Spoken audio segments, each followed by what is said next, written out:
النصارى تلك أمانيهم قل هاتوا برهانكم إن كنتم صادقين بلى من أسلم وجهه لله وهو محسن فله أجره عند ربه ولا خوف عليهم ولا هم يحزنون وقالت اليهود ليست النصارى على شيء وقالت النصارى ليست اليهود على شيء وهم يتلون الكتاب كذلك قال الذين لا يعلمون مثل قولهم فالله يحكم بينهم يوم القيامة فيما كانوا فيه يختلفون இன்னும் யூதர்களாக அல்லது கிறிஸ்தவர்களாக இருக்கின்றவர்களை தவிர வேறு எவரும் ஒரு காலம் சொர்க்கம் புக மாட்டார்கள் என்று அவர்கள் கூறிக்கொள்கின்றார்கள். இது அவர்களுடைய வீண் ஆசையே. நீங்கள் உண்மை உரைப்பவர்களாயிருப்பின் உங்களுடைய ஆதாரங்களை கொண்டு வாருங்கள் என்று நபியே நீங்கள் கூறுவீர்களாக. அவ்வாறு எவர் தூய எண்ணத்துடன் நற்செயல் புரிபவராக அல்லாஹ்வுக்கு முற்றும் தன்னை அடிபணிய வைத்துக் கொண்டவராக வாழுகிறாரோ அவருக்கே தன் இரட்சகரிடத்தில் நற்பலன்கள் உண்டு. இன்னும் அவர்களுக்கு எந்த பயமும் இல்லை, அவர்கள் கவலையும் கொள்ள மாட்டார்கள். கிறிஸ்தவர்கள் எந்த அடிப்படையிலும் இல்லை என்று யூதர்கள் கூறுகிறார்கள். யூதர்கள் எந்த அடிப்படையிலும் இல்லை என்று கிறிஸ்தவர்கள் கூறுகிறார்கள். ஆனால் இவர்கள் இரு சாராரும் வேதத்தை ஓதிக்கொண்டுதான் இருக்கிறார்கள். இவ்வாறு வேதத்தை அறியாதவர்களுக்கும் இவர்கள் சொல்வதை போன்று கூறுகிறார்கள். ஆயினும் இவர்கள் எதில் கருத்து வேறுபாடு கொண்டிருந்தார்களோ அது பற்றி மறுமையில் அவர்களுக்கிடையே அல்லாஹ் தீர்ப்பு வழங்குவார். வேதக்காரர்களான யூதர்களும் கிறிஸ்தவர்களும் தாங்களே தூயவர்கள் என அவர்களாகவே முடிவு செய்து சொர்க்கத்திற்கு சொந்தக்காரர்கள் தாங்கள்தான் என்று கூறிக்கொள்கின்றனர். யூதர்களை தவிர வேறு எவரும் சொர்க்கம் புக மாட்டார்கள் என யூதர்களும், கிறிஸ்தவர்களை தவிர வேறு எவரும் சொர்க்கம் செல்ல மாட்டார்கள் என்று கிறிஸ்தவர்களும் வாதித்தார்கள். இதன் மூலம் இவர்கள் தங்களை மட்டுமே நல்லோர் என்றும் மற்றவர்கள் அனைவரும் சொர்க்கத்திற்கு அருகதையற்ற தீயோர் என்று முடிவு செய்கின்றார்கள் என்பது தெளிவாகிறது. இதையே வேறொரு முறையிலும் கூறலாம். தங்களுக்கு நரக வேதனை கிடையாது, தங்களின் எதிரிகளுக்கே நரக வேதனை உண்டு என இவர்கள் கருதி கொண்டிருந்தார்கள். இவர்களின் இந்த எண்ணம் அடிப்படை இல்லாதது என இறைவன் இங்கே தெளிவுபடுத்துகின்றார். இது அவர்களுடைய குருட்டு நம்பிக்கை, வீண் ஆசை என்று அல்லாஹ் கூறுகிறார். நீங்கள் கூறுவது உண்மையாக இருப்பின் அதற்கு தகுந்த ஆதாரத்தை காட்டுங்கள் பார்க்கலாம் என இறைவன் அறைகூவல் விடுகிறார். ஏனெனில் ஆதாரமற்ற வெறும் யூகங்கள் எந்த மதிப்பும் பெறாது என்பதை அல்லாஹ் விளக்குகின்றார். சொர்க்கத்திற்கு தகுதியுடையோர் யார் என்றால் அல்லாஹ் ரப்பல் ஆலமீன் இரண்டாவது வசனத்தில் அதை தெளிவுபடுத்துகிறார். யார் அல்லாஹ்வுக்கு முற்றிலும் அடிபணிந்து தூய்மையான எண்ணத்தோடு நற்செயல்கள் புரிந்து தங்களுடைய வாழ்க்கையை வாழுகிறார்களோ அவர்களுக்கு சொர்க்கம் கிடைக்கும் என்பதால் இந்த நிலையில் வாழ்பவர்களுக்கு எந்த பயமும் இல்லை, அவர்கள் கவலைப்பட தேவையும் இல்லை என அல்லாஹ் விவரிக்கிறார். இதிலிருந்து சொர்க்கவாசிகளுக்கு இருக்க வேண்டிய பண்புகள் என்னென்ன என்பதை அல்லாஹ் தெளிவுபடுத்துகிறார். இங்கே 3 அம்சங்கள் குறிப்பிடப்படுகிறது. ஒன்று, அல்லாஹ்வுக்கு முற்றிலும் அடிபணிதல். அல்லாஹ்வுக்குரிய இறையாண்மையை ஒப்புக்கொண்டு சகல அதிகாரமும் படைத்த அல்லாஹ் எந்த உத்தரவையும் பிறப்பிப்பதற்கு தகுதி படைத்தவன் என்பதை மனமாற விசுவாசிக்க வேண்டும். அவனது கருணை இருந்தால் மட்டுமே சொர்க்கம் புக முடியும் என்று நம்பி அவனிடத்தில் சரணாகதி அடைய வேண்டும். இரண்டாவது, நற்செயல்கள் புரிதல். இது நன்மைகள் செய்வதும் தீமைகளை கைவிடுவதும் அடங்கும். அல்லாஹ்வும் அவன் தூதரும் பணித்துள்ள நற்கர்மங்களை ஆற்றுவதுடன் அவர்கள் விளக்கியுள்ள தீமைகளை அனைத்திலிருந்தும் ஒதுக்கிவிட வேண்டும். மூன்றாவதாக, தூய்மையான எண்ணம் செய்யக்கூடிய நன்மைகளை அல்லாஹ்வின் திருப்தியை பெறும் ஒரே நோக்கத்தில் செய்ய வேண்டும். பெயருக்காகவும் புகழுக்காகவும் உலக ஆதாயங்களுக்காகவும் அவர் அவர்களுடைய நோக்கங்கள் இருக்குமையானால் நற்கர்மங்கள் சொர்க்கத்தை தேடி தர மாட்டார். உலகத்தில் வேண்டுமானால் அவற்றிற்கு பலன் கிடைக்கலாமே தவிர மறு உலகத்தில் எந்த புண்ணியமும் அவர்களுக்கு கிடைக்காது என்பதை அல்லாஹ் தெளிவுபடுத்துகிறார். ஆக சொர்க்கத்திற்கு எவரும் தனிப்பட்ட முறையில் சொந்தம் கொண்டாட முடியாது. சொர்க்கத்தை எவருக்கும் விற்கவோ வாங்கவோ முடியாது. நரக விடுதலை பத்திரம் அளிக்கும் அதிகாரம் அல்லாஹ்வை அன்றி வேறு யாருக்கும் கிடையாது. அவரவர் செய்கின்ற வினைகளுக்கு ஏற்ப மறுமையில் அல்லாஹ் கூலி கொடுப்பான். எந்த ஒன்றையும் ரப்பு விட்டு விடவும் மாட்டான். வேத காலங்களில் ஒருவர் மற்றவரை கடுமையாக விமர்சித்துக் கொள்வதை பற்றி அல்லாஹ் 3வது வசனத்தில் குறிப்பிடுகிறான். அல்லாஹ் சொல்லி காட்டுகிறான், கிறிஸ்தவர்கள் எந்த அடிப்படையிலும் இல்லை என யூதர்கள் கூறுகிறார்கள். யூதர்கள் எந்த அடிப்படையிலும் இல்லாதவர்கள் என கிறிஸ்தவர்கள் குற்றம் சாட்டுகிறார்கள். இவ்விரு சாராரும் எந்த அடிப்படையிலும் இல்லை என வேதத்தை அறியாதவர்கள் கூறுகிறார்கள். வேதக்காரர்கள் வேதத்தை ஓதிக்கொண்டே இப்படி பரஸ்பரம் குற்றம் சாட்டுவதிலிருந்து அவர்களின் தெளிவற்ற போக்கு வெளிப்படுகிறது. இவர்களின் இந்த சச்சரவு குறித்து நாளை மறுமையில் அல்லாஹ்வே தீர்ப்பளிக்கக்கூடியவனாக இருக்கிறார்.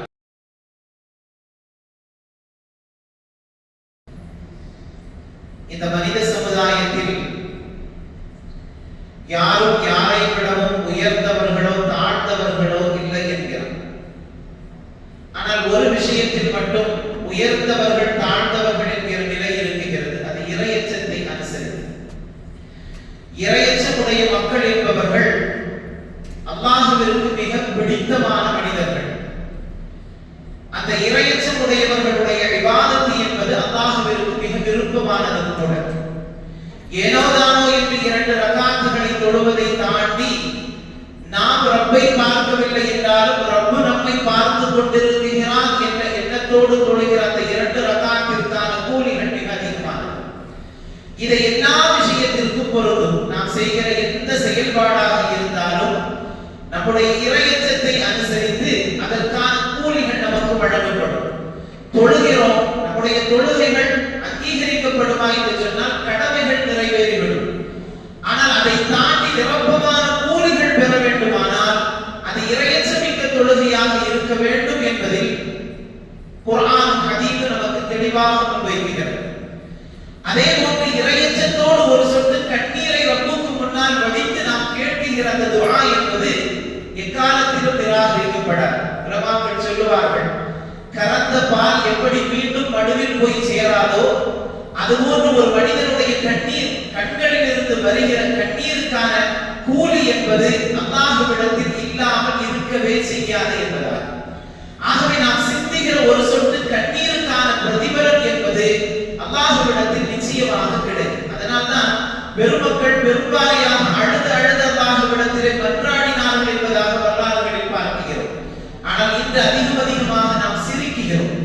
இன்னும் சொல்ல வேண்டுமானால் சிரிப்பதற்கென்றே பல நிகழ்வுகளையும் நடத்துகிறோம். ஆனால் ஒரு காலகட்டத்தில் அழுகிற கண்கள் ஏராளமாக இருந்தது.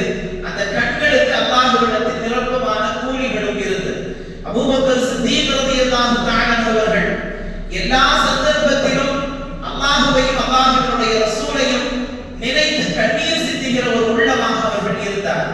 உஸ்மான் ரலியல்லாஹு தஆலா அவர்கள் கபர்கள் அடக்கப்படுகிற ஜனாஸா அடக்கப்படுகிற இடத்திற்கு சென்று விட்டார்கள் என்றால் தேம்பி தேம்பி அழுவார்கள். எந்த அளவிற்கு என்று சொன்னால் தங்களுடைய தாடிகளும் ஆடைகளும் நனைகிற அளவிற்கு அவர்களுடைய அழுகை இருக்கும், கண்ணீர்கள் இருக்கும் என்பதாக பதிவு செய்வார். அப்படி உஸ்மான் ரலியல்லாஹு தஆலா அவர்களிடத்திலேயே கேட்கப்படுகிறது, சொர்க்கம் நரகத்தை குறித்து எல்லாம் பேசுகிற பொழுது கூட உங்களுடைய கண்கள் இவ்வளவு குலமானதில்லையே, ஆனால் இந்த கபர்கள் அடக்கப்படுகிற இடத்திற்கு நீங்கள் வந்துவிட்டீர்களே, ஆனால் இங்கு நீங்கள் அழுகிறீர்களே இவ்வளவு தூரம் என்று கேட்கப்படுகிற பொழுது, இது மறுமையினுடைய முதல் வீடு. இங்கு வெற்றி பெற்றால் மட்டும்தான் அடுத்தடுத்த இடங்களில் நாம் வெற்றி பெற முடியும். ஆகவே இந்த இடம் நமக்கு பாழாகிவிடக் கூடாது என்று நான் கண்ணீர் சிந்துகிறேன் என்றால் எவ்வளவு தூரம் அவர்கள் மறுமையை குறித்து சிந்தித்திருக்க வேண்டும், அவர்களுடைய மறுமை வாழ்க்கையை குறித்து யோசித்திருக்க வேண்டும், கபரை குறித்து அவர்கள் சிந்தித்திருக்க வேண்டும் என்பதை நாம் யோசிக்க வேண்டும். நிறைய அமல்கள் செய்கிறோம், ஆனால் அந்த அமல்களுக்கெல்லாம் இறையச்சம், இஹ்லாஸ் என்கிற உள தூய்மை ஏற்பட்டிருக்க இருக்கிறதா என்றால் சமகாலத்தில் அது குறைந்திருக்கின்றதே என்று சொல்லலாம். குறைந்திருக்கின்றது என்றே சொல்லலாம். தொழுகிறோம், நாம் தொழுகிற தொழுகைகள் ஒரு உயிரோட்டம் இல்லாத தொழுகைகளாக இருக்கிறது. நிறைய அமல்கள் செய்கிறோம், தான தர்மங்கள் செய்கிறோம், அதுவெல்லாம் அந்த அமல்களை பாழாக்கும் விதத்திலேயே பல நேரங்களில் அமைந்து விடுகிறது. ஆனால் அது போன்றுண்டான அமல்களை கொண்டு எந்த விதமான பிரதிபலனையும் நாம் பெற முடியாது என்பதை நாம் ஒவ்வொருவரும் கவனத்தில் கொள்ள வேண்டும். இறையச்சத்தோடு செய்யப்படுகிற செயல்பாடு என்பது அல்லாஹ்விடத்தில் நிரப்பமான கூலிகளை பெற்றுத் தரும் என்பதில் சந்தேகமில்லை. பனி இஸ்ரவேலர்களுடைய காலத்தில் ஒரு மனிதர் இருந்தார். அந்த மனிதர் ஒரு வருடத்தில் இருந்து ஒரு சொத்தை விலைக்கு வாங்குகிறார். வாங்கிய அந்த சொத்தில் அந்த இடத்தில் ஒரு பில்டிங்கை கட்டுவதற்காக பணிகள் நடைபெறுகிறது. அப்படி வேலைகள் நடைபெறுகிற பொழுது மண் தோண்டப்படுகிறது. அதற்கு அடியில் இருந்து ஒரு தங்கத்தினுடைய புதையல் கிடைக்கிறது. இந்த மனிதர் யாரிடத்திலிருந்து இடம் வாங்கினாரோ அவரிடத்தில் சென்று சொல்லுகிறார், நீங்கள் எனக்கு இடத்தை விற்பனை செய்தீர்கள், அந்த இடத்தில் இப்படி ஒரு தங்க புதையல் இருக்கிறது, நான் உங்களிடத்தில் இடத்தை மட்டும்தான் வாங்கினேன், அந்த புதையல் உங்களுக்கு சொந்தமானது, நீங்கள் எடுத்துக் கொள்ளுங்கள் என்பதால். விற்ற மனிதர் சொல்லுகிறார், நான் எல்லாவற்றையும் சேர்த்துதான் விற்றுவிட்டேன், அதற்குள் எது இருந்தாலும் அது உங்களுக்கு உரிமைப்பட்டது, அதை நான் எடுத்துக் கொள்ள மாட்டேன் என்கிறார். இந்த இரண்டும் வேர்களும் அந்த பொருளை எனக்கு வேண்டாம் உனக்கு வேண்டாம் என்பதாக அவர்களுக்குள்ளேயே பேசிக் கொள்கிறார்கள். இது ஒரு தீர்ப்பிற்காக வேண்டி ஒரு இடத்தில் கொண்டு செல்லப்படுகிறது. பெருமானார் ஸல்லல்லாஹு அலைஹி வஸல்லம் அவர்கள் பனி இஸ்ரவேலர்களுடைய காலத்தில் நடைபெற்ற பல்வேறு செய்திகளை உதாரணப்படுத்தி மக்களுக்கு அவ்வப்போது அறிவிப்பதுண்டு. அப்படி நாயகம் ஸல்லல்லாஹு அலைஹி வஸல்லம் அவர்கள் அறிவித்த செய்தி தான் புகாரிலே பதிவு செய்யப்பட்ட செய்தி கூட. அப்பொழுது இரண்டு பேர்களுடைய வார்த்தைகளையும் கேட்டுவிட்டு தீர்ப்பு செய்பவர் என்ன செய்வது என்று யோசிக்கிறார். கடைசியில் அவர் ஒரு தீர்ப்பை குறிப்பிட்டார். உங்களுக்கு இரண்டு பேர்களுக்கும் குழந்தை இருக்கிறதா என்பதாக கேட்டார். எனக்கு ஒரு ஆண் குழந்தை இருக்கிறது என்று ஒருவர் சொன்னார், இன்னொருவர் எனக்கு ஒரு பெண் குழந்தை இருக்கிறது என்று சொன்னார். இந்த தீர்ப்பு சொல்லக்கூடியவர், நீங்கள் இரண்டு பேர்களும் உங்களுடைய பிள்ளைகளுக்கு திருமணம் செய்து வையுங்கள், இந்த பொருளாதாரத்தை கொண்டு நீங்கள் செலவு செய்யுங்கள், அதிலிருந்து நீங்கள் நிறைய தான தர்மங்கள் செய்யுங்கள், அல்லாஹ் உங்களை ஏற்றுக்கொள்ளட்டும் என்பதாக தீர்ப்பு எடுத்தார். இங்கே கவனிக்க வேண்டிய செய்தி, கிடைத்த பொருள் தனக்குத்தான் என்பதாக எண்ணுகிற அந்த எண்ணம் அவர்களுடைய கல்வியில் இருக்கவில்லை. இடம் வாங்கியது என்னவோ உண்மைதான், அது இடத்தை மட்டும்தான் நான் வாங்கினேன், அதற்குள் இருக்கும் பொருள் எனக்கானது அல்ல என்பது அவருடைய எண்ணம். விற்றவர் சொல்லுகிறார், விற்றது முடிந்து போன விஷயம், அது எல்லாவற்றையும் சேர்த்துத்தான் நான் விற்றேன், ஆகவே எதுவும் எனக்கானது அல்ல என்கிறார். ஆனால் இதுபோன்றுண்டான ஒரு சூழல் சமகாலத்தில் நம்மில் யாருக்காவது நடந்தால் நாம் எப்படி நடந்து கொள்வோம் என்பதை நீங்க யோசிக்க வேண்டும். நம்முடைய சொத்தே இல்லை என்று முழுமையாக தெரிந்தும் கூட அடுத்தவருடைய இடத்தில் ஒரு ஜானை எடுத்துக் கொள்வதில் மிக பேராவலுடையவர்களாக சமுதாயத்தில் ஏராளமான பேர்கள் இருக்கிறார்கள். நம்முடைய தெருக்களிலே இருக்கக்கூடிய வீடுகளில் கூட இதற்கான சண்டைகளும் சச்சரவுகளும் எவ்வளவு தூரம் நடந்திருக்கின்றது, வழக்குகள் ஏற்பட்டிருக்கிறது.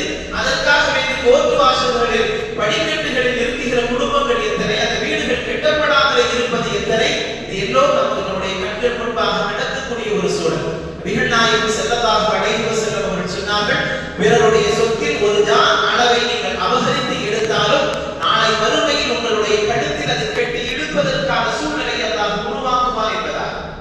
ஆகவே இவ்வளவு மோசமான ஒரு சூழலை மறுமையில் ஏற்படுத்தும் என்கிற அச்சம் அவர்களுடைய கல்புகளில் இருந்ததின் காரணத்தினால் பெருமானார் ஸல்லல்லாஹு அலைஹி வஸல்லம் அவர்களுடைய முந்தைய காலகட்டத்தில் பனி இஸ்ரவேலர்களுடைய கௌமுகளில் கூட இவ்வளவு இறைச்சமுடையவர்கள் இருந்தார்கள் என்பதை சுட்டிக்காட்டுவதற்கு நாயகம் ஸல்லல்லாஹு அலைஹி வஸல்லம் அவர்கள் இந்த செய்திகளை பதிவு செய்தார்கள். ஆகவே இறையச்சத்தோடு செய்யப்படுகிற அமல்கள் மட்டும்தான் அல்லாஹ்விடத்தில் மிகப்பெரிய கூலிகளை பெற்றுத் தருமே தவிர பிறர்கள் பாராட்ட வேண்டும் என்பதற்காக வேண்டியோ நாம் செய்ய வேண்டிய கடமைகளில் குறை வைத்து செய்வோம் என்று சொன்னால் அது அல்லாஹ்விடத்தில் அங்கீகாரத்தை தராது, மிகப்பெரிய கூலிகளை ஏற்படுத்தாது என்பது முன்னோர்களுடைய வாழ்க்கையில் நமக்கு சொல்லித் தருகிற செய்தி. சஹாபாக்களுடைய எல்லா சஹாபாக்களுடைய வாழ்க்கையை நீங்கள் எடுத்துக்கொண்டாலும் கூட அவர்கள் அத்துணை பேர்களும் இறையச்சத்தை மிக மிகுதமாக வெளிப்படுத்தியதன் காரணத்தினால் தான் இறைநேசர்களில் முதல் தரத்தில் இருப்பவர்கள் சஹாபாக்கள். ஆகவே அந்த இறைநேசர்களாக அவர்கள் வாழ்ந்ததனுடைய வெளிப்பாடு தான் இந்த அவர்களை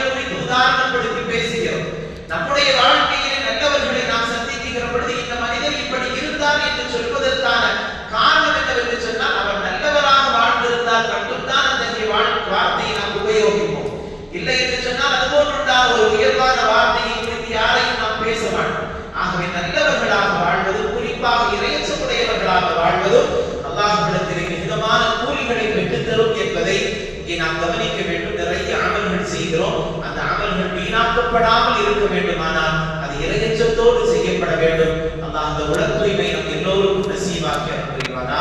சிறு சிறு அமலாக இருந்தாலும் அல்லாஹ் அதற்கு நிரப்பமான கூலிகளை நமக்கு நசீபாக்கி அருள்வானா.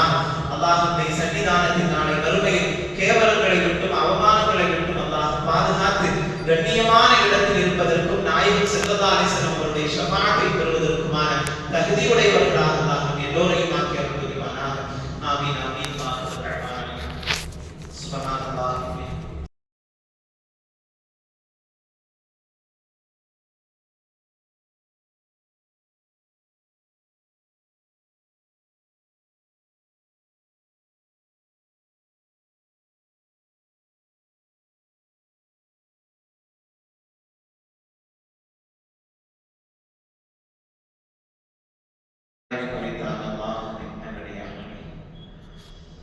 அல்லாஹ்வினுடைய கிருபையினால் அவருடைய இறையில்லத்தில் வைத்து தொடர்பான சில செய்திகளை பேசுவதற்கு கேட்பதற்கு நல்ல சந்தர்ப்பத்தை அல்லாஹ் தந்திருக்கிறார்.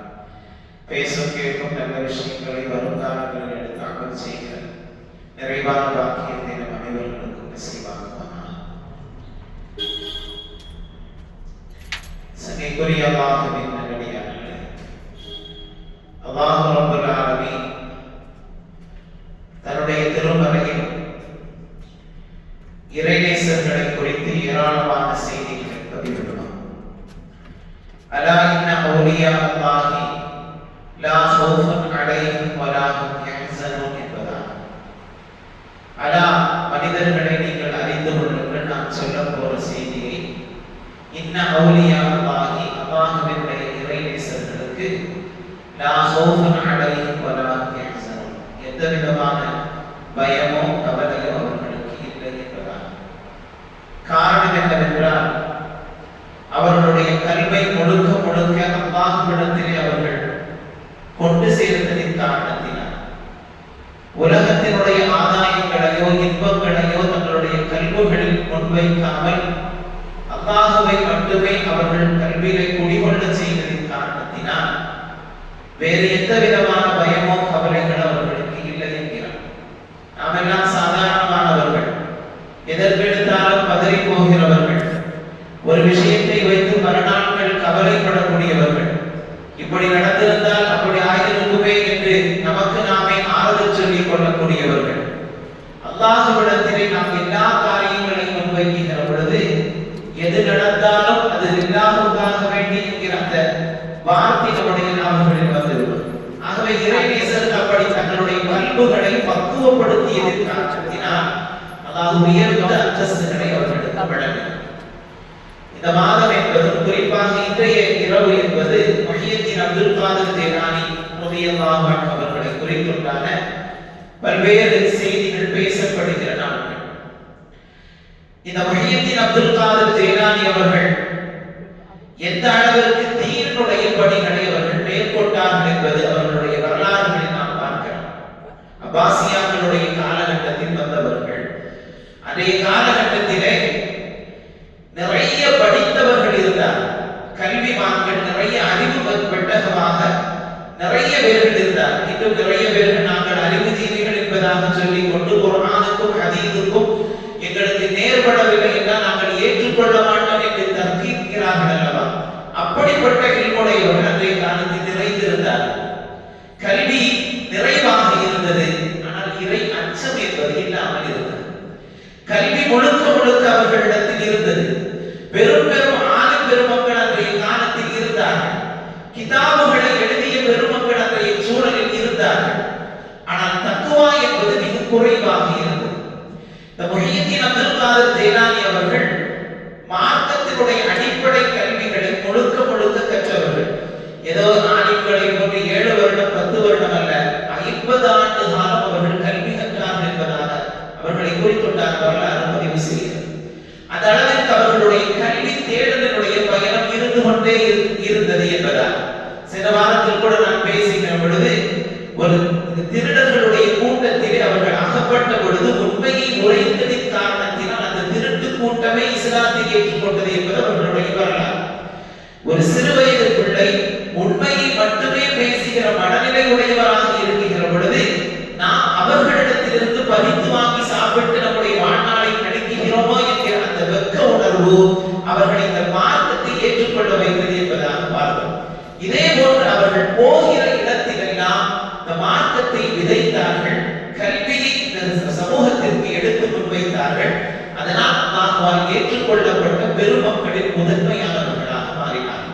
அவர்களுடைய பெயர் அப்துல் காதர் ஜீலானி என்பது. அதே போன்று முஹியத்தீன் என்கிற அந்த வார்த்தை, இதுவெல்லாம் அந்த அடைமொழியோடு சேர்ந்த வார்த்தைகள். காரணம், இந்த தீனிலே அவர்கள் மிகப்பெரிய பங்களிப்பை செய்ததின் காரணத்தினால், இந்த தீனை ஹயாத்தாக்குவதற்கு தங்களுடைய வாழ்நாளில் பெரும் பகுதியை செலவழித்ததின் காரணத்தினால் இந்த இயற்பெயர்கள் எல்லாம் அவர்களுக்கு ஏற்பட்டது. இவர்கள் அந்த பக்தாத் நகரத்திற்குள் வருகிற பொழுது பெரும் பெரும் ஆலிம் பெருமக்கள் எல்லாம் நிறைந்திருக்கக்கூடிய காலம்தான். ஆனாலும் இறையச்சம் என்பது இல்லாமல் இருந்ததின் காரணத்தினால் அவர்களுடைய கல்புகளில் ஆன்மீகத்தை விதைத்தார். இந்த அதற்குத்தான் மிகப்பெரிய பஞ்சம் ஏற்பட்டிருக்கிறது. சமுதாயத்தில் நிறைய தொழுகிறார்கள், அமல் செய்கிறோம் என்று பேசுகிறார்கள். ஆனால் செய்த அமல்களை பள்ளியில் தொழுது முடித்து வெளியே சென்ற உடனேயே பாழாக்கி விட்டு செல்கிற ஒரு சூழல் தான் இன்றைய சூழல். ஆனால் அந்த நிலை மாற்றப்பட வேண்டும் என்பதற்கான மிகப்பெரிய பக்குவத்தை உருவாக்கியவர்கள் முஹியத்தீன் அப்துல் காதர் ஜீலானி அவர்கள். நாம் நிறைய தொழுகிறோம், ஆனால் அது உள்ளச்சத்தோடு தொழுகிறோமா என்று சொன்னால் அது மிகப்பெரிய கேள்விக்குறி. எத்தனை ரக்காத்துகளை தொழுகிறோம் என்று கூட பல நேரங்களில் மறந்து போகிற அளவிற்கு தான் நம்முடைய தொழுகைகள் இருக்குகிறது. நாம் நிறைய ஜகாத்துகள் கொடுக்கிறோம், தான தர்மங்கள் செய்கிறோம். ஆனால் அதை குறித்து பிறர்களிடத்திலே பேசி நான் அதை செய்தேன் இதை செய்தேன் என்று பெருமை பேசி நம்முடைய அமல்களை பாழாக்குகிறோம்.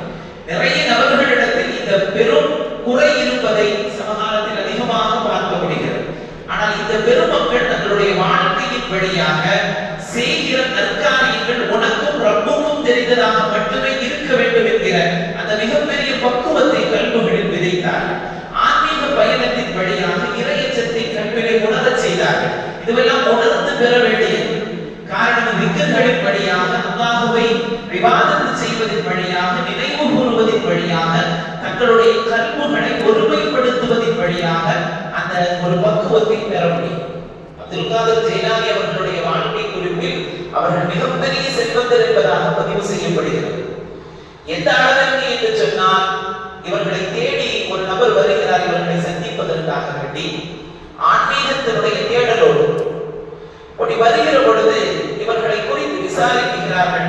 இதுதான் அவர்களுடைய வீடு, அங்கு சென்று விசாரித்துக் கொள்ளுங்கள் என்பதாக சொல்லப்படுகிறது. பார்க்கிற பொழுது ஒரு பிரம்மாண்டமான மாளிகை, ஒரு ஆன்மீகத்தினுடைய அரசர் என்றார்கள், ஆன்மீகத்தை விதைக்கிற பெருமகனார் என்றார்கள். இவ்வளவு பெரிய செல்வந்தக்காரராக இருக்கிறாரே என்கிற ஒரு தோன்றல் எண்ணம் அவருடைய கல்வியில் ஏற்பட்டது. உள்ளே நுழைந்தார். முஹியத்தீன் அப்துல் காதர் ரலியல்லாஹு அவர்களை சந்தித்தார். சந்தித்த பொழுது, நான் உலகத்தில் மிகப்பெரிய கடினமான சூழலை அனுபவிக்கிறேன் என்கிற வார்த்தையை குறிப்பிட்டார். இவர் பார்க்கிற பொழுது அப்துல் காதர் ரலியல்லாஹு அவர்கள் தங்களுடைய மேலில் ஒரு உயர்ந்த ஆடை அணிந்திருக்கிறார். இதுவெல்லாம் இவருடைய கல்வை கொஞ்சம் வித்தியாசமான பார்வை கொண்டு பார்க்க வைக்கிறது. பெரும் செல்வந்தராக இருக்கிறார், உயர்ந்த ஆடை அணிந்திருக்கிறார். இவர் எப்படி ஒரு இறைநேசராக இருக்க முடியும் என்கிற அந்த எண்ணம். அவர்கள் இந்த வார்த்தையை சொன்ன பொழுது, உன்னுடைய தொழிலுக்கு பயன்படட்டும், இதை வெற்றி நீ உன்னுடைய தேவை சரி செய்து கொள் என்று சொல்லி தன்னுடைய மேடையில் அணிந்திருந்த அந்த உயர்ந்த ஆடையை கழற்றி கொடுத்து விடுகிறார்.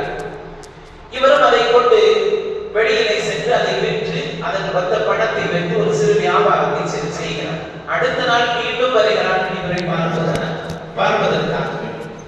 அப்படி பார்த்து வருகிற பொழுது எதை விற்றார்களோ அதே ஆடையை முஹியத்தீன் அப்துல் காதர் அவர்கள் தங்களுடைய மேடையில் போட்டு இருக்கிறார். இன்னும் அதே வார்த்தையை தான் இவர் பதிவு செய்கிறார். அப்பொழுதும் அதே ஆடை அவர்களிடத்திலேயே கடத்தி கொடுக்கிறார்கள். மீண்டும் அது சந்தையில் விற்கப்படுகிறது. அவருடைய பொருளாதாரத்தை சரி செய்து கொள்கிறார். மூன்றாவது நாளும் அதே நிலை. இந்த 3 நாட்கள் திரும்ப திரும்ப வருகிற பொழுது எந்த ஆடையை முஹியத்தீன் அப்துல் காதர் அவர்கள் கலட்டி கொடுத்தார்களோ அது மீண்டும் அவர்களுடைய மேடையில் இருப்பதை பார்க்கிறார். இவருக்கு மிகப்பெரிய ஆச்சரியம். அப்பொழுது அவரிடத்தில்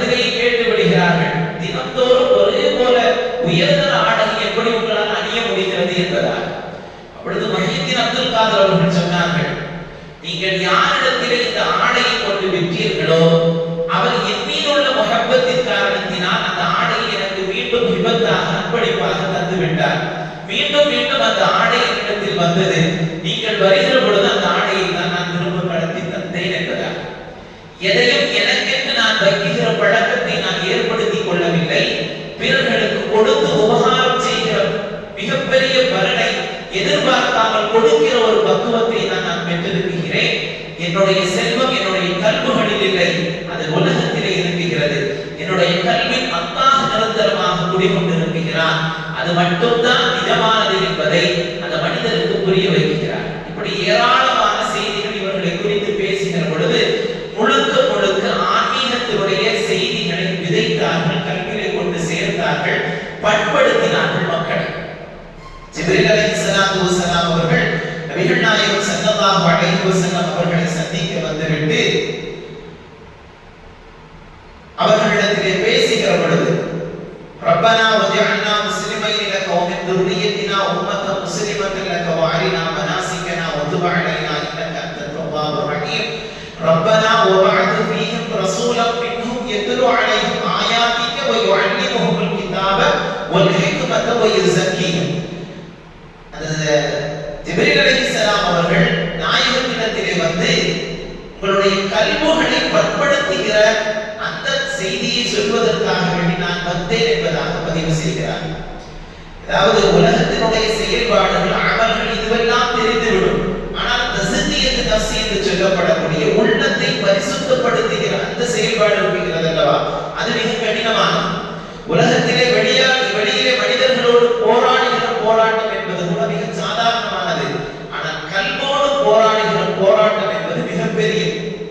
காரணம், கல்வு இந்த உலகத்தினுடைய ஆதாயத்தையும் உலகத்தினுடைய இன்பங்களையும் சுவைப்பதற்கு நம்மை மெருகட்டி கொண்டே இருக்கும். ஆனால் அதற்கு நாம் அடிபட்டு விட்டோம் என்று சொன்னால் ஒட்டுமொத்த அமல்களும் பாழாகிவிடும். ஆகவே இந்த கல்வை பரிசுத்தப்படுத்துகிற ஒரு செய்தியை தான் உங்களிடத்தில் வரக்கூடிய நபி உங்களுக்கு செய்வார்கள் என்கிற அந்த வார்த்தையை ஜிப்ரீல் அலைஹிஸ்ஸலாம் அவர்கள் அங்கே குறிப்பிட்டார். ஆகவே நபிமார்கள் என்று சொல்லப்படக்கூடியவர்கள், அவர்களுடைய வருகைக்கு பின்பாக வலிமார்கள் என்று சொல்லப்படக்கூடியவர்கள் இந்த தஸ்தியத்து நஃப்ஸ் என்று சொல்லப்படக்கூடிய உள தூய்மையை, உள்ளத்தை பரிசுத்தமாக்குகிற பணியை மேற்கொண்டார்கள். அது மிகப்பெரிய வெற்றிகளையும் கண்டார்கள். அவர்கள் விதைத்த விதையின் படியாகத்தான் பல்வேறு விதமான அந்த திக்ர்கள் எல்லாம் இன்றும் நடைமுறைகள் இருக்கிறது. நீங்கள் திக்களிலே ஒரு ஆன்மீகத்திலே நாம் ஈடுபடுகிற பொழுது தவறான சிந்தனைகளும் எண்ணங்களும் நம்முடைய கல்விகளிலிருந்து அழிந்துவிடும் என்பதற்கான மிகப்பெரிய சான்று இந்த வரிவார்கள் இறைநேசர். ஆனால் இந்த திக்ர்கள் எல்லாம் நம்முடைய சமுதாயத்தில் இல்லாமல் போய்விட்டது. அந்த மஜ்லிஸ்களிலே கலந்து கொள்ள வேண்டும் என்கிற ஆர்வம் குறைந்து விட்டது. இதனுடைய நிலை என்னவாகிறது என்று சொன்னால், ஹராமான வழிகளின் பக்கம் நம்முடைய கல்விகள் ஓட ஆரம்பிக்கிறது, சிந்திக்க தொடங்குகிறது. சிறிது நேரம் கிடைத்தாலும் கூட ரீல்ஸ் பார்க்கிற ஒரு சூழல் சமகாலத்தில் அதிகரித்து விட்டது. நீங்கள் கடையிற்கு சென்றால் கடையில் இருக்கக்கூடியவர்கள் கூட ஒரு காலகட்டத்தில் வேலையிலே என்று சொன்னால் குர்ஆன் ஓதி கொண்டிருக்கிற ஒரு சூழல் இருந்தது. நீங்கள் இப்பொழுது எந்த கடையில் சென்று பார்த்தாலும் அது முஸ்லிமான மனிதராக இருந்தாலும் அவர் போனை கொண்டு தடவி கொண்டிருக்கக்கூடிய சூழலை தான் பார்க்க முடியும். அதே போன்று எப்பொழுது கல்யாண வீடுகளினாலும் சரி, நீங்கள் எந்த வீடுகளுக்குள் நுழைந்தாலும் சரி, ஆளுக்கு ஒரு போனை வைத்துக் கொண்டு பார்க்கிற ஒரு நிலை. ஒரு காலகட்டத்தில் அந்த சிறிது நேரம் கூட தஸ்பீஹ் செய்கிற ஒரு பழக்கம் இருந்ததல்லவா, அது சமகாலத்தில் குறைந்து விட்டது. தஸ்பீஹ் உருட்டிய கரங்கள் இந்த மொபைல் போன்களை தடவி கொண்டு ரீல்ஸ்களை மாற்றிக் கொண்டிருக்கக்கூடிய சூழலும் ஒரு அவலமும் சமுதாயத்தை பிடித்திருக்கிறது. இது எவ்வளவு பெரிய ஆபத்து என்பதை நான் ஜும்மாவில் கூட பேசுகிற பொழுது குறிப்பிட்டு, அந்த மோகங்கள், சினிமாவினுடைய பாடல்களை கேட்கிற அந்த நிலைகள் நீங்கள் தெருக்களில் பார்த்தாலும் கூட மொபைல் பார்த்து கொண்டே நடக்கின்றவர்கள் ஏராளமான பேர். முகம் பார்த்து சலாம் சொல்கிற சூழல்கள் மாறி மொபைல் போன்களை பார்த்து கொண்டே நடக்கிற வாலிபர் பெருங்கூட்டம் ஏராளமான பேர். ஆண்களானாலும் சரி, பெண்களானாலும் சரி, ஒரு இடத்தில் ஒதுக்குகிற பொழுது அவர்களுடைய கரங்கள் அத்தனையும் மொபைல் போன்களை வைத்துக் கொண்டு ஏதாவது ஒரு தேடலிலேயே இருப்பதை பார்க்கிறோம். ஆனால் இந்த செயல்பாடுகள் நம்மளுடைய நஃப்ஸ்களை பாழாக்கி விட்டது என்பதுதான் சமகாலத்தில் உணர முடிகிறது. ஒவ்வொரு மஜ்லிஸ்களிலும், திக்ர் மஜ்லிஸ்களிலும் பங்கு பெறுகிற ஒரு பெரிய பழக்கம் நம்மிடத்தில் இருந்தது. ஆனால் அது இல்லாமல் போய்விட்டது. இதுவெல்லாம் தேவையா என்கிற அந்த வார்த்தை, அந்த சூழல் இன்று மிகப்பெரிய ஆபத்தை நோக்கி சமுதாயம் பயணிக்கிறது. ஆன்மீகத்திற்கு மிகப்பெரிய பஞ்சம் ஏற்பட்டிருக்கிறது என்று சொல்லலாம். ஆகவே இந்த ஆன்மீக பஞ்சங்கள் இருக்கிற காலகட்டத்தில் வந்தவர்கள் தான் இந்த முஹியத்தீன் அப்துல் காதிர்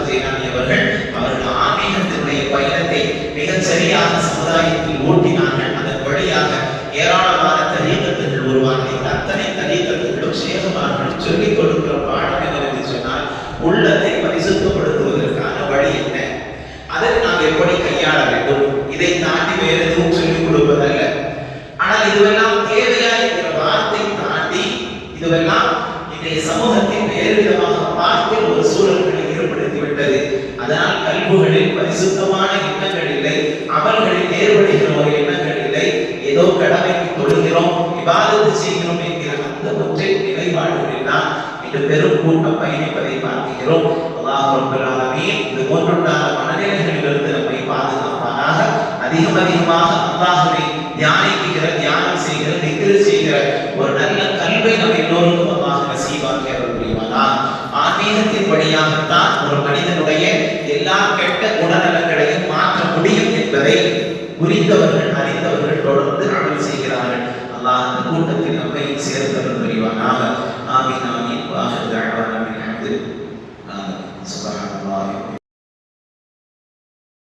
وَإِذَا أَخَذْنَا مِيثَاقَكُمْ لَا تَسْفِكُونَ دِمَاءَكُمْ وَلَا تُخْرِجُونَ أَنفُسَكُمْ مِنْ دِيَارِكُمْ ثُمَّ أَقْرَرْتُمْ وَأَنْتُمْ تَشْهَدُونَ ثُمَّ أَنْتُمْ هَؤُلَاءِ تَقْتُلُونَ أَنفُسَكُمْ وَتُخْرِجُونَ فَرِيقًا مِنْكُمْ مِنْ دِيَارِهِمْ تَظَاهَرُونَ عَلَيْهِمْ بِالْإِثْمِ وَالْعُدْوَانِ وَإِنْ يَأْتُوكُمْ أُسَارَى تُفَادُوهُمْ وَهُوَ مُحَرَّمٌ عَلَيْكُمْ إِخْرَاجُهُمْ أَفَتُؤْمِنُونَ بِبَعْضِ الْكِتَابِ وَتَكْفُرُونَ بِبَعْضٍ فَمَا جَزَاءُ مَنْ يَفْعَلُ ذَلِكَ مِنْكُمْ إِلَّا خِزْيٌ فِي الْحَيَاةِ الدُّنْيَا وَيَوْمَ الْقِيَامَةِ يُرَدُّونَ إِلَى أَشَدِّ الْعَذَابِ وَمَا اللَّهُ بِغَافِلٍ عَمَّا تَعْمَلُونَ أُولَئِكَ الَّذِينَ اشْتَرَوُا الْحَيَاةَ الدُّنْيَا بِالْآخِرَةِ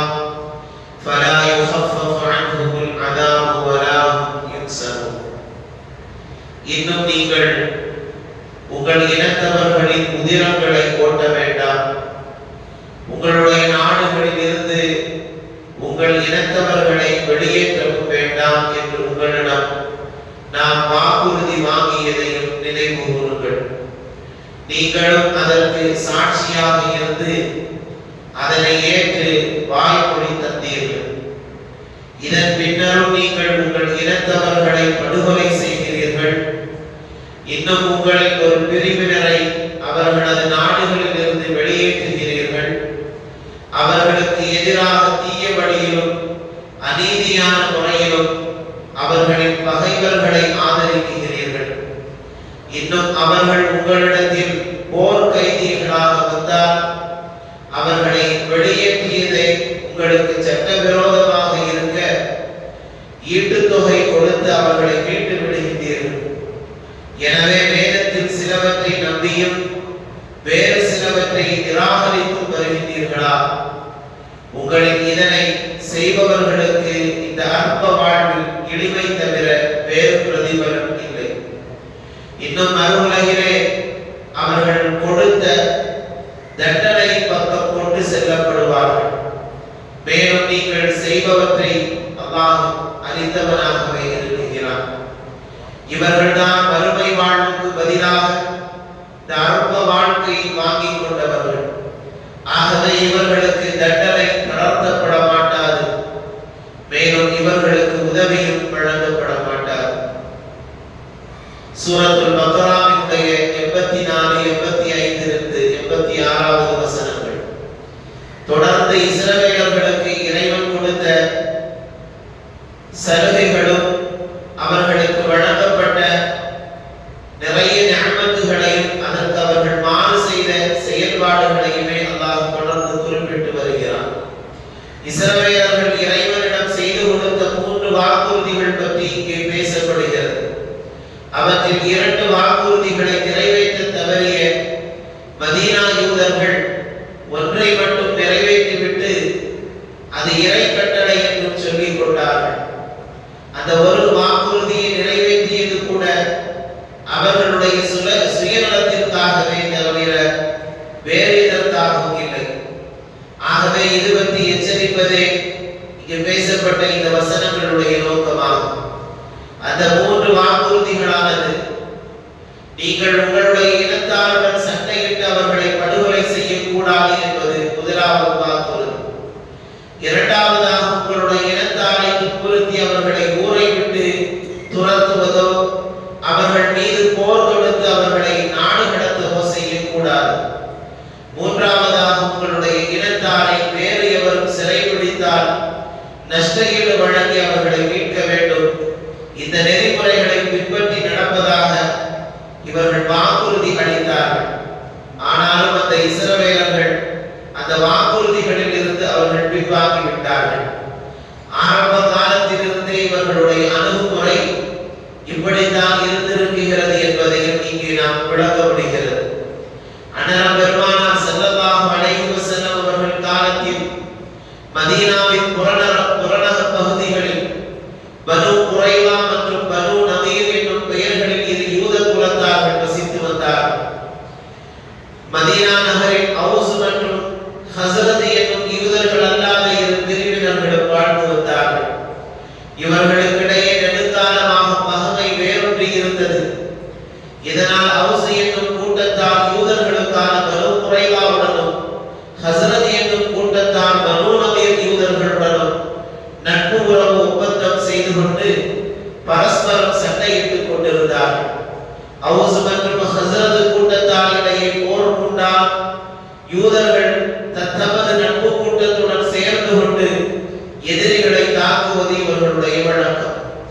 இந்த விதத்தில் சண்டையிடும் போது யூதர்களில் ஒரு பிரிவினர் மற்றொரு யூத பிரிவினரை போரில் கொலை செய்து விடுவதும் உண்டு. அல்லாஹ்விடம் யூதர்கள் செய்து கொடுத்த முதலாவது வாக்குறுதிக்கு விரோதமான செயலாக இது இருந்தது. இதே போல யூதர்களில் ஒரு சாரார் மற்றவர்களை நாடு கடத்தவும் தயங்கவில்லை. இது இரண்டாவது வாக்குறுதிக்கு எதிரான நடவடிக்கையாகும். ஆனால் தங்களது நட்பு கட்சிகள் பிடித்து வைத்துக் கொண்ட யூத போர் கைதிகளை ஈட்டுத்தொகை கொடுத்து விடுவிக்கும் பணியை மட்டும் யூதர்கள் மேற்கொண்டு வந்தார்கள். நட்பு கூட்டத்தாருக்கு ஆதரவாக இவர்களும் சேர்ந்து போரிட்டதனாலே எதிர்தரப்பு யூதர்கள் கைதானார்கள். அப்படி கைது செய்யப்பட்ட யூதர்களுக்கான நஷ்டஈடு அளித்து இவர்களை விடுவித்துக் கொண்டார்கள். இது மிகப்பெரிய வேடிக்கையாகவும் இருந்தது. இது குறித்து அவர்களுடன் வினவினால் போர் கைதிகளை விடுவிப்பது எங்களது கடமையாகும் என்று கூறுவார்கள். அப்படியானால் அவர்கள் கைது செய்யப்பட நீங்கள் ஏன் காரணமாக இருந்தீர்கள் என்று வினவிய போது நட்பு கட்சிக்கு உதவாமல் இருக்க முடியாது என்று கூறினார்கள். ஆக இறைவன் பிறப்பித்த 3 கட்டளைகளில் 2ஐ புறந்தள்ளிவிட்டு ஒரு கட்டளையை மட்டும் நிறைவேற்றினார்கள். அதுவும் அல்லாஹ்வுக்கு வழிபட வேண்டும் என்கிற எண்ணத்தினால் அல்ல, தம் இன மக்களின் மரியாதையை காக்க வேண்டும் என்கிற சுயநலத்திற்காக வேண்டியே செய்தார்கள். இதைத்தான் அல்லாஹ்வின் ஆணைகளில் ஒன்றை ஏற்று மற்றவற்றை நீங்கள் மறுக்கின்றீர்களா என அல்லாஹ் இங்கே வினா எழுப்புகிறான். இவ்வுலக வாழ்க்கையின் இழிவும் மறு உலகின் கொடிய நரக வேதனையும் இவர்களுக்கு காத்திருக்கின்றன என்றும் இவர்களின் அனைத்து நடவடிக்கைகளையும் தான் கண்காணித்து வருவதாகவும் அல்லாஹ் ரப்பல் ஆலமீன் குறிப்பிடுகிறான். இங்கே நமக்கான செய்தி, ரப்பினுடைய கட்டளைகளை நிறைவேற்றாமல் அவருடைய வாக்குறுதிகளை சரிவர நாம் எடுத்துக் கொள்ளாமல் கொடுத்த வாக்குறுதிக்கு மாறு செய்கிற பொழுது மிகப்பெரிய இழிவை சந்திக்க வேண்டும் என்கிற எச்சரிக்கையும் இங்கே தரப்படுகிறது. ஆகவே அல்லாஹ்வினுடைய கட்டளை ஒட்டுமொத்தமாக பின்பற்றுவோம் என்கிற வாக்குறுதி தான் நாம் எல்லோரும் தந்திருக்கிறோம். ஆகவே ரப்பு எதையெல்லாம் செய்ய சொல்லி இருக்கிறானோ அதை செய்யக்கூடியவர்களாக வாழுகிற பொழுதுதான், எதிலிருந்தெல்லாம் தவிர்த்து வாழ வேண்டும் என்று இறை கட்டளை பிறப்பிக்கப்பட்டிருக்கிறதோ அதிலிருந்தெல்லாம் தன்னை பாதுகாத்து வாழ்வதுதான் ஒரு மூமினுடைய கடமையாகும். இந்த வாக்குறுதிகளுக்கு மாறு செய்கிற பொழுது அவர்கள் மிகப்பெரிய நஷ்டவாளிகளாக இருப்பார்கள் என்பதும் நரக வேதனைகளை அனுபவிப்பார்கள் என்பதும் அல்லாஹ் எல்லா சூழ்நிலையிலும் அவர்களை கண்காணித்துக் கொண்டிருக்கிறான் என்பதும் இந்த வசனங்களின் வழியாக ரப்பல் ஆலமீன் இந்த சமுதாயத்திற்கும் சேர்த்து குறிப்பிடுகிறார். ஆகவே குர்ஆன் போதிக்கிற உயர்ந்த பண்புகளும் நடவடிக்கைகளும் நம்முடைய வாழ்க்கையில் பிரதிபலிக்க வேண்டும் என்பதை இந்த வசனங்களுடைய நோக்கமாக இருக்கிறது. அல்லாஹ் நம்மை அவனால் ஒப்புக்கொள்ளப்பட்ட நன்மக்களோடு சேர்த்து புரிவானாக. எல்லா நிலைகளிலும் அவனுடைய கட்டளைகளை ஏற்று நடக்கிற சிறந்த மக்களாக ஆக்கியவன் புரிவானாக. அவனால் எந்த கூட்டமெல்லாம் வழிகேட்டது என்பதாக கூறப்படுகிறதோ அத்தகைய வழிகேட்டிலிருந்து நம்மை பாதுகாத்தவன் புரிவானாக. ஆமீன் ஆமீன் யா அல்லாஹ். சுப்ஹானல்லாஹ் அய்யாம மஅதூதா قل اتخذتم عند الله عهدا فلن يخلف الله عهده أم تقولون على الله ما لا تعلمون بلى من كسب سيئة وأحاطت به خطيئته فأولئك أصحاب النار هم فيها خالدون والذين آمنوا وعملوا الصالحات أولئك أصحاب الجنة هم فيها خالدون. இன்னும் அவர்கள் விரல் விட்டு எண்ணப்படும் சில நாட்களை தவிர நரக நெருப்பு எங்களை நிச்சயமாக தீண்டாது என்று சொல்கின்றனர். நபியே, நீங்கள் கேளுங்கள், நீங்கள் அப்படி ஒரு உறுதிமொழியை அல்லாஹ்விடமிருந்து பெற்றிருக்கின்றீர்களா என்று. அவ்வாறாயின் அல்லாஹ் தன்னுடைய உறுதிமொழிக்கு மாறு செய்யவே மாட்டான். அல்லது நீங்கள் அறியாததை அல்லாஹ்வின் மீது இட்டு கட்டி சொல்கின்றீர்களா? உண்மையானதில் அவர்கள் தவறிழைத்து அத்தவறு அவர்களை சூழ்ந்து கொண்டதே. அவர்களை நரகத்திற்குரியவர்கள், இன்னும் அவர்கள் அதில் என்றென்றும் தங்கிவிடுவார்கள். மேலும் யார் நம்பிக்கை கொண்டு நற்பணிகள் ஆற்றுகின்றார்களோ அத்தகையோர்தான் சொர்க்கத்திற்குரியவர்கள், இன்னும் அவர்கள் தான் அதில் என்றென்றும் நிரந்தரமாக தங்கிவிடுவார்கள்.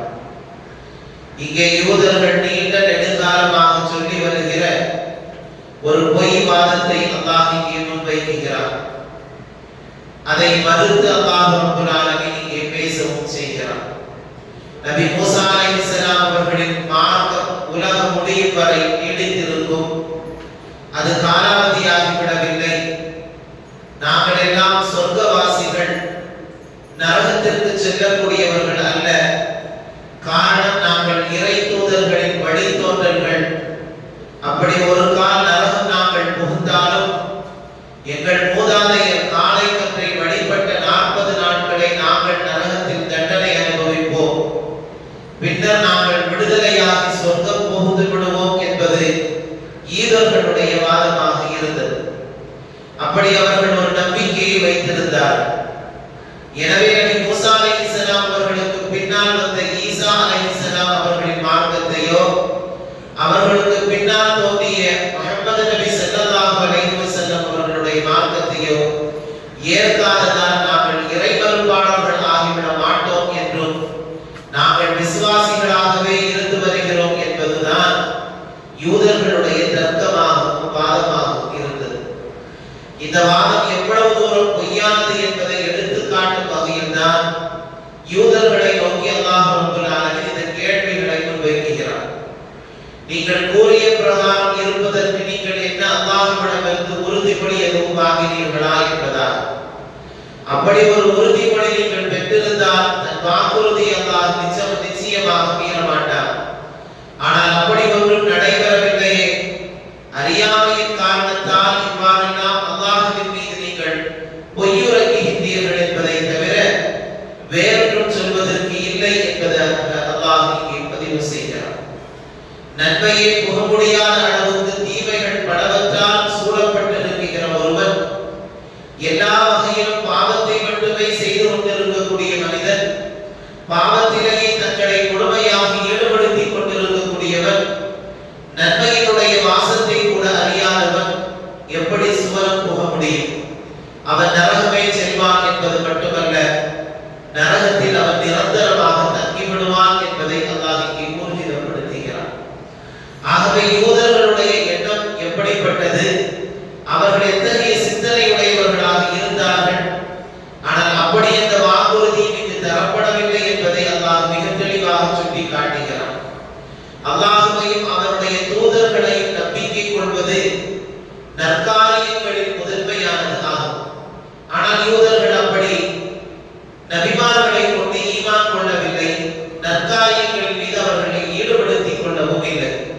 இன்னும் சொல்ல போனால் பாவங்களை அதிகமாக செய்தார்கள், நபிமார்களை கூட கொல்ல துணிந்தார்கள். பாவங்களால் சூழப்பட்டிருக்கக்கூடிய இந்த நம்பிக்கையை இழக்கும் அளவுக்கு சென்றுவிட்ட மனிதன் காவிர் என்பதில் சந்தேகமில்லை. காவிருக்கு தண்டனை நிரந்தர நரகமே. யூதர்களுடைய நிலையில் இதுதான் என்பதை அல்லாஹ் விவரிக்கிறார்.